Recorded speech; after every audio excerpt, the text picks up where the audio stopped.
आज मैं पढ़ाऊंगा आपको भारत के शास्त्रीय नृत्य, उससे रिलेटेड राष्ट्र से रिलेटेड जीके और कुछ करंट क्वेश्चन भी बताऊंगा। तो चलो चलते हैं अपने वीडियो की तरफ।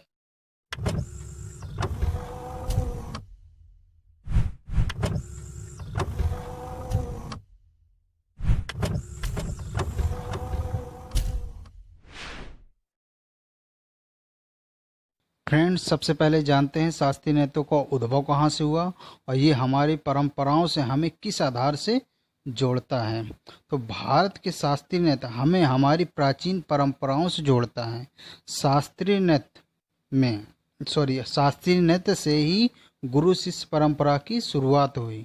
यह वैदिक काल से चला आ रहा है। शास्त्रीय नृत्य भारत की धरोहर है। भरतनाट्यम सबसे प्राचीन और विख्यात नृत्य है। प्रारंभिक नृत्यों के प्रमाण हमें नाट्यसूत्र जो लगभग 500 ईसा पूर्व में पाणिनि के संस्कृत व्याकरण में मौजूद है, इसका प्रमाण भरतनाट्यम का उसी से ही मिलता है। भारत के संगीत नाटक एकेडमी ने, जो कि शास्त्रीय नृत्य की एक एकेडमी है, उन्होंने 8 नाम संस्कृत मंत्रालय को सुझाए थे। बाद में द्रोण विलियम ने कुछ नाम जोड़े हैं, जैसे यक्षगान, छऊ, भगवत मेला। तो संस्कृत मंत्रालय ने सिर्फ छऊ को ही भारत नाटक एकेडमी से शास्त्रीय नृत्य में जोड़ा है। अब चलो चलते हैं अपने शास्त्रीय नृत्यों के बारे में, जो कि मोस्ट इम्पोर्टेंट 8 नृत्य हैं, उनको ही पढ़ना है। सबसे पहले शास्त्रीय नृत्य है भरतनाट्यम, जो कि तमिलनाडु का शास्त्रीय नृत्य है। अब इसको याद कैसे करेंगे? तो आपने सुना होगा कि चावल को भात भी कहते हैं, भात भी कहते हैं, और दक्षिण भारत में चावल ज़्यादा खाए जाते हैं। तो आप इससे एक मैप माइंड में बना लेंगे। भात से हो गए भरतनाट्यम, ता से हो गए तमिलनाडु। इसको हम मोस्ट इम्पोर्टेंट एक और नाम है सधिरट्टम भी कहते हैं। इसको मोस्ट इम्पोर्टेंट करके आप लगा लीजिएगा। इस नृत्य कला में 3 कलाओं का समावेश है, जिनमें से भावम, रागम, तालम। भावम से लिया गया भा, रागम से लिया गया रा, तालम से लिया गया ता। तीनों के समावेशों से मिल गया भरतनाट्यम। यह नृत्य भरत मुनि के नाट्य शास्त्र पर आधारित है, जो कि 500 ईसा पूर्व का ये शास्त्र है। भरतनाट्यम पर भारत सरकार ने एक डाक टिकट की भी शुरुआत की है। यह सबसे प्राचीन नृत्य है। यह मुख्यतः महिलाओं द्वारा ही किया जाता है। यह नृत्य देवदासियों द्वारा किया जाता है। अब कुछ इम्पोर्टेंट नृत्यांगना या नर्तक या नर्तकी, उसके बारे में जानते हैं। मोस्ट इम्पोर्टेंट करके ये आप देख लीजिएगा। टी बाला सरस्वती, जिन्हें संगीत नाटक एकेडमी पुरस्कार, पद्म भूषण, मानद विद्या वाचस्पति से सम्मानित किया गया है। इसके अलावा हैं हमारी यामिनी कृष्णमूर्ति, मृणालिनी, साराभाई, लीला सैमसन, रुक्मणी देवी। अगला शास्त्रीय नृत्य है कथकली। कथकली केरल का शास्त्रीय नृत्य है, सुप्रसिद्ध नृत्य है। केरल की राजधानी क्या है? तिरुवनंतपुरम। केरल, इस मैप में देखिए, ये केरल है। अब इसको याद कैसे करेंगे? केरल को, कथकली नृत्य को याद करेंगे तो इन नृत्यांगना के बालों में ये गजरा लगा हुआ, यानी फूलों का गजरा। फूल बनते किससे हैं? कली से फूल बनते हैं। तो कली, गजरा, या तो ऐसे आप याद कर सकते हैं कथकली। दोनों के जो राज्य है और जो नृत्य है, उन दोनों के सबसे पहले अक्षर का से आ रहे हैं, तो आप इस आधार से याद कर सकते हैं। इस नृत्य में मुखौटों का प्रयोग किया जाता है। कथकली का शाब्दिक अर्थ होता है कहानी पर आधारित नाटक।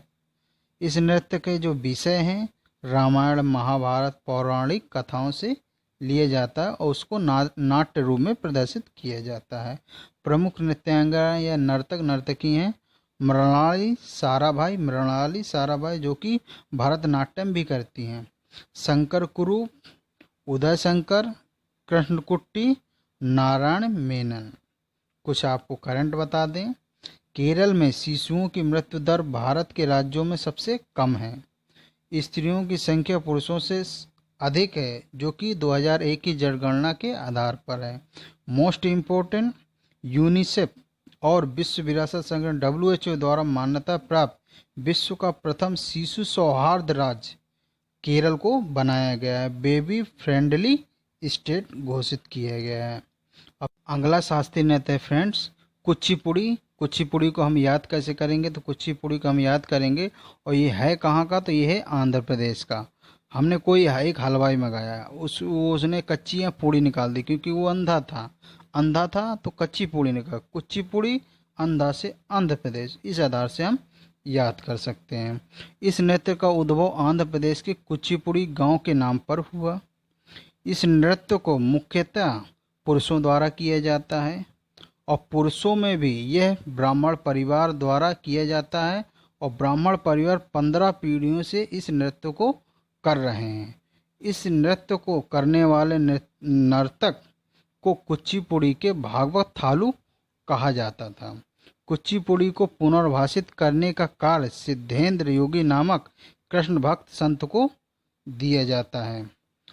प्रतिष्ठित गुरु जैसे वेदांत लक्ष्मीनारायण, चिंता कृष्ण मूर्ति, तादेपल्ली पेराया ने महिलाओं को इसमें शामिल कर नृत्य को और समृद्ध बनाया। प्रमुख नर्तक नर्तकी इसमें से हैं यामिनी कृष्ण मूर्ति, लक्ष्मी नारायण शास्त्री, राधे रेड्डी, नारायण शर्मा, वेदांत सत्य। कुछ आपको करंट बता दें, इसमें आंध्र प्रदेश में हाल ही में अपनी 3 राजधानियां घोषित की हैं।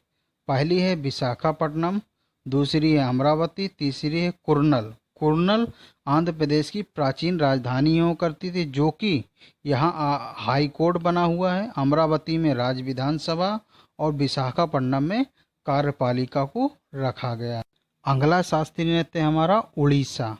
तो इसको यह सिंपल याद कर, उड़ीसा उड़ीसी, उड़ीसा का ही उड़ीसी शास्त्रीय नृत्य है। और उड़ीसा की राजधानी क्या है, भुवनेश्वर। ये जरूर याद कीजिए राजधानी। यह उड़ीसा का प्राचीन नृत्य है। इस नृत्य को भरतमुनि के नाट्य शास्त्र पर आधारित माना जाता है। भरतनाट्यम और उड़ीसी को भरतमुनि के नाट्य शास्त्र के आधार पर माना जाता है। इसका जन्म मंदिरों में नृत्य करने वाले देवदासियों के नृत्य से हुआ, और उड़ीसी नृत्य का उल्लेख शिलालेख में भी मिलता है।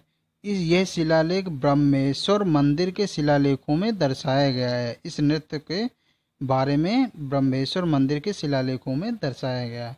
इसके प्रमुख नर्तक नर्तकी हैं प्रतिमा देवी, माधवी मुदगल, इंद्राणी रहमान, कालीचरण पटनायक, सोनल मानसिंह, कल्याणी अम्मा, संयुक्ता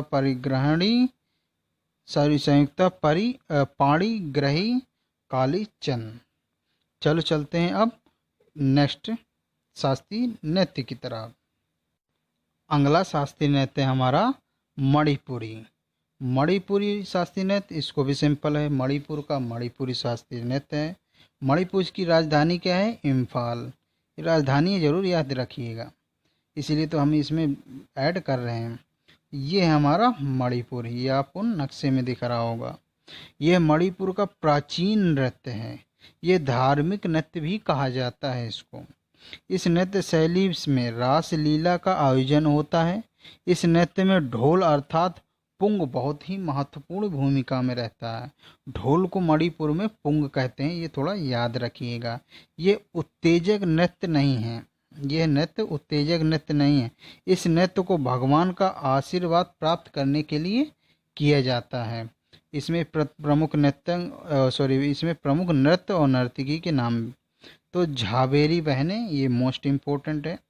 सविता मेहता, रीता देवी, विपिन सिंह, कलवती देवी। कुछ हम मणिपुर से रिलेटेड जानकारी आपको दे दें। इसका जो गठन हुआ 1972 में हुआ। राज्यपाल हमारी हैं नजमा हेपतुल्ला। पड़ोसी राज्य हैं नागालैंड, मिजोरम, असम, म्यांमार। यहाँ के मूल निवासी जो जनजाति है मेइते जनजाति हैं, और नागा कुकी जनजाति यहाँ की प्रसिद्ध है। यहाँ का प्रसिद्ध एक फूल है जो कि बताते हैं महाभारत के समय से जुड़ा हुआ है, सिरोई लिली फूल। अब चलो चलते हैं अपने अगले शास्त्रीय नृत्य की तरफ। अगला शास्त्रीय नृत्य है कथक। कथक है हमारा उत्तर भारत, विशेष उत्तर प्रदेश से रिलेटेड। अब इसको याद कैसे करें कथक, तो आपको एक बात हम बता दें, बनारस का क्या चीज़ प्रसिद्ध है, तो बनारस का है पान प्रसिद्ध। पान में क्या पड़ता है, कत्था। और बनारस किस राज्य में है, तो ये है उत्तर प्रदेश में। तो ये हमारा मैप में बन गया, हमें याद आ जाएगा कथक। कथक किस राज्य का है, तो हमें याद आ जाएगा कथक पान में पड़ता है। पान कहाँ का फेमस है, बनारस। और बनारस किस राज्य में, तो उत्तर प्रदेश में। कितने सरलता से आपको याद हो गया। और आगे चलते हैं। कथक शब्द का उद्भव होता कथा से या कहानी। इस नृत्य शैली का विकास ब्रजभूमि की रासलीला से माना जाता है। इस नृत्य में ध्रुपद, तराना, ठुमरी, गजलें आदि शामिल की जाती हैं। यह नृत्य मुगलों के समय में ज़्यादा प्रसिद्ध हुआ था।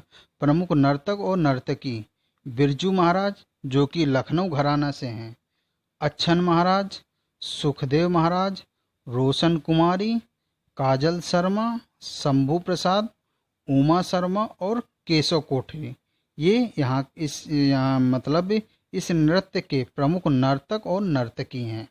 अब चलते हैं अपने शास्त्रीय नृत्य की तरफ। अगले शास्त्रीय नृत्य है मोहिनी अट्टम। मोहिनी अट्टम कहाँ का है, तो ये है हमारा केरल का, और इसकी राजधानी क्या है, तिरुवनंतपुरम। केरल का एक और शास्त्रीय नृत्य है कथकली।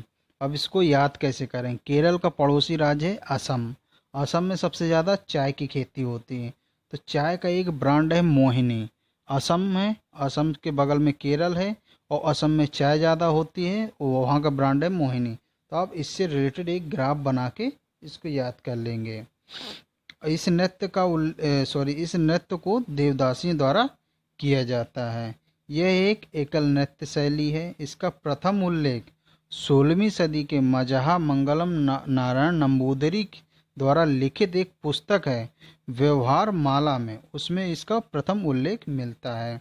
अब इसका अर्थ क्या होता है, तो इसका अर्थ होता है मोहित करना, अपने नृत्य से या अपने स्वरूप से इसको मोहित करना दूसरे को। मोहिनी अट्टम श्रृंगार प्रधान है, मतलब सुंदरता पे आधारित है। और भरतनाट्यम जो है वो भक्ति प्रधान है, भक्ति भाव पे आधारित वो नृत्य है। प्रमुख नर्तक नर्तकी के बारे में आपको बता दें तो कल्याणी अम्मा प्रमुख नृत्यांगना है, भारती शिवाजी, रागनी देवी, शेषन मजूमदार और श्री देवी, ये प्रमुख नर्तक नर्तकियां हैं। कुछ आपको करंट से बता दें, केरल में TV free air for every child कार्यक्रम चलाया गया भारतीय बाल चिकित्सा एकेडमी द्वारा। इसमें बच्चों की जो टीबी है उसको रोकने के लिए 2500 डॉक्टरों की टीम को इसके विश्लेषण के बारे में कार्यक्रम चलाया गया। कुछ इम्पोर्टेंट आपको बता दें केरल से रिलेटेड। केरल का जो प्राचीन नाम है वो है अरण्यक था, और केरल को गॉड ऑन कंट्री भी कहा जाता है। यहाँ के वर्तमान में जो राज्यपाल हैं पी सतशिवम है, और मुख्यमंत्री है पिनरई विजयन। अब अगला शास्त्रीय और लास्ट शास्त्रीय नृत्य है शास्त्रीय नृत्य। शास्त्रीय नृत्य कहाँ पे, असम में नृत्य किया जाता है। असम की राजधानी है दिसपुर। इस नृत्य को सन 2000 में शामिल किया गया शास्त्रीय नृत्यों में। इस नृत्य के जो संस्थापक हैं हमारे श्रीमंता शंकर देव। इस नृत्य को असम के मठों में किया जाता है, वो भी पुरुष भिक्षुओं द्वारा किया जाता है। प्रमुख नर्तक और नर्तकी के बारे में आपको बता दें, मनीराम डटा मुख्तियार बर्बयान, उनको 1963 में संगीत नाटक अकादमी सबसे पहले मिला। बापूराम बर्बयान अतैया हैं, गहनचंद गोस्वामी, भवनंदा बर्बयान, कृष्णाक्षी कश्यप। कुछ करंट से बता दें, असम के गुवाहाटी में किसानों के लिए एपीडा कार्यक्रम किया गया। इसका फुल फॉर्म क्या है एपीडा का, तो agricultural and proceed food product export development authority. इसका जो हिंदी अनुवाद है कृषि और प्रसंस्कृत खाद्य उत्पादक निर्यात विकास प्राधिकरण है। उम्मीद है आपको ये वीडियो अच्छा लगा होगा और मैंने अच्छे से समझाया होगा। अगर आपको कुछ क्वेरी है या कोई क्वेश्चन है तो आप कमेंट बॉक्स में आप अपनी क्वेरी या क्वेश्चन पूछ सकते हैं। अगर हमारा वीडियो आपको अच्छा लगा तो प्लीज़ लाइक कीजिए, ज़्यादा अच्छा लगा, ज़्यादा यूजफुल लगा तो प्लीज़ अपने दोस्तों में शेयर कीजिए। अगर जो हमारे चैनल पे पहली बार हैं तो हमारे चैनल को सब्सक्राइब कीजिए और बेल आइकन दबाइए ताकि इस तरह के वीडियो की नोटिफिकेशन सबसे पहले आपको मिल सके रेगुलर बेस में। तो हमें इजाज़त दीजिए। उम्मीद है आपको ये वीडियो अच्छा लगा होगा। जय हिंद, जय भारत, वंदे मातरम। पढ़ेगा इंडिया तो बढ़ेगा इंडिया। एक थॉट, शुरुआत करने के लिए महान होने की ज़रूरत नहीं है, लेकिन महान होने के लिए शुरुआत की ज़रूरत होती है। तो थैंक यू।